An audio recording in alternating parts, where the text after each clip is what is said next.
Hello, Lawn Tubers. Coming from you from my little workshop in a shed in the back of nowheres. I'm wanting to work on a Green Eater lawnmower, and it has pretty much a bad carburetor. It's pretty much went kaboom, and it's, long story short, was the float went bad and a bunch of other things went bad in it, and I hear all sorts of stories and things that go wrong with these carburetors and other things with the different years, makes, and models. And usually it's the diaphragms. It's a little rubber piece that moves back and forth as it acts like a suction, or helps for the fuel to move inside of the carburetor. But in this particular case, this one does not have that. It's more or less the float went bad in this one, along with the jets and other stuff. So normally most mechanics that would be more higher upgrade would say don't do this, would be go and just rebuild the carburetor. I just went and bought a brand new one instead. So I will try and work step by step, and what I have done so far is I've pretty much already pre-torn apart most of the carburetor. Unfortunately, it was done previously in the past. The lawnmower sat around, and it just needs some love or tending care. Hopefully we'll enjoy it as much as I do, and as we go from step.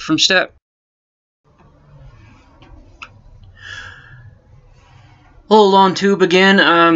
I've managed to pull off the screw here, and this I can't remember what the screws that allows through the path through the ports. It has really microscopic holes in the jets. Usually they need to be cleaned with the special wire and carb clean along with it, but you have to get a really thin piece of wire that has it on the top and off the side right here. You can see that runs both. Let's see if I can't get this stupid thing off.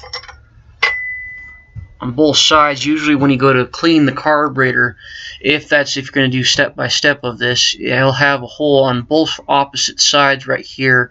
On one side and the other, to make this nice and squeaky clean. Usually you'll want to get a nice, really strong, thin wire, bristle wire to get through that. And it's a real pain in the rear end, but if you're persistent and patient enough, you can usually get that. And now, as far as the float goes, with a really fine needle that helps hold the float in place, or the float bowl, you want to be extra careful with the needle. It helps hold this in place.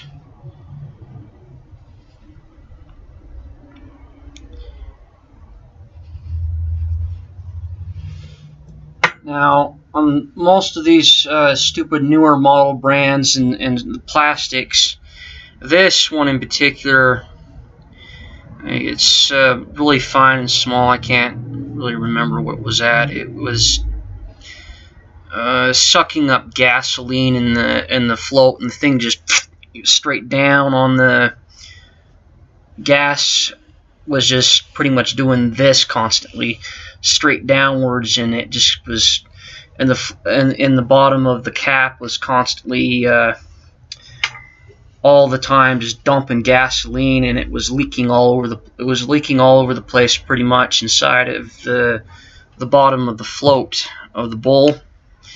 And also, where is it? They have what's called the primary jet and the main jet. Let's see if I can't spot them. Ah, here it is. If I remember correctly, It's been a little while. If you want to correct me, please do so. I love to have great correctors. Right up in here, also, you'll need a fine wire with the carburetor cleaner for the main jet, I believe it's called. It helps squirt up the fuel up inside of the carburetor, and this will then allow the air from one side of the carburetor pretty much from the other, as I'm doing it probably backwards, but that's okay. And then you have your other areas as well. Over here is a nice fine jet as well. You have to get a wire up inside, and also over here where the main pin that pushes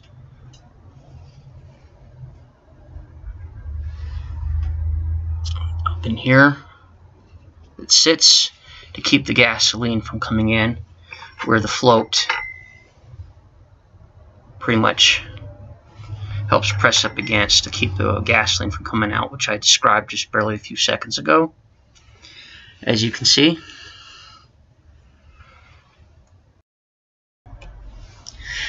Hello YouTube again. I'm going to show you what I can remember about the carburetor and the primary bulb and how they kind of interact with each other, along with the points of the two different jets and why they function the way they kind of do in some ways.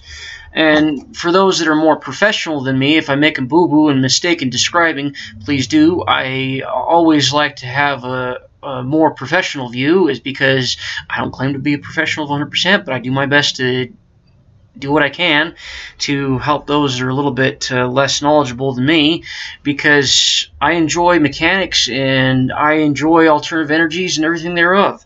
So as we can see on the setting of the carburetor up in here, the best of my ability going backwards, we notice that this plastic piece pointing upside down here, the suction of the bulb, the way it goes upside down, let's see, although this is pretty badly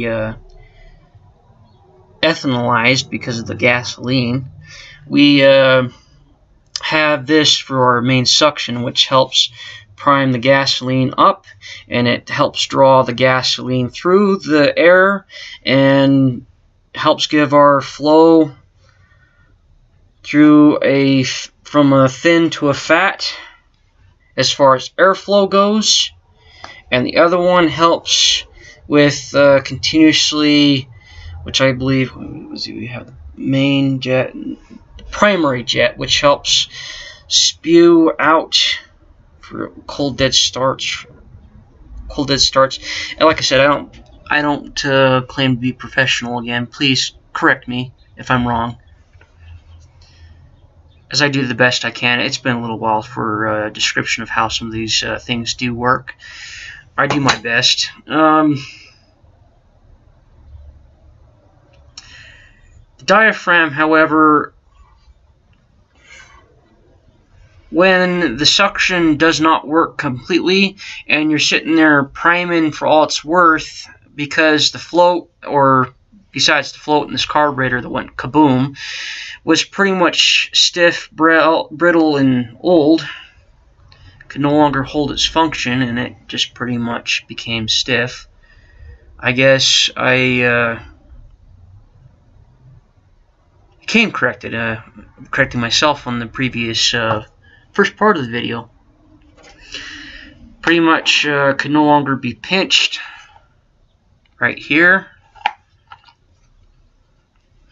and couldn't do the suction that it was needed.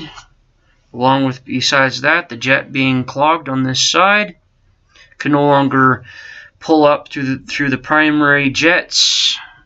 As I pull in my finger drunkly and zoomingly towards the camera,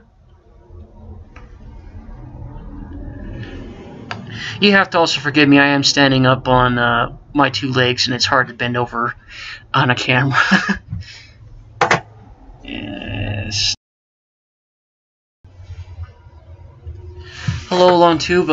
As I was trying to describe earlier, I have, as you prime this right here,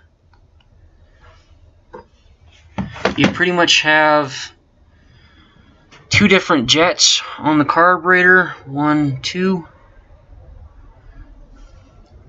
This one being the primary is my big fat fingers in the road, and this one right here being your for the suction bulb, which helps draw in the gas towards the air fuel flow mixture.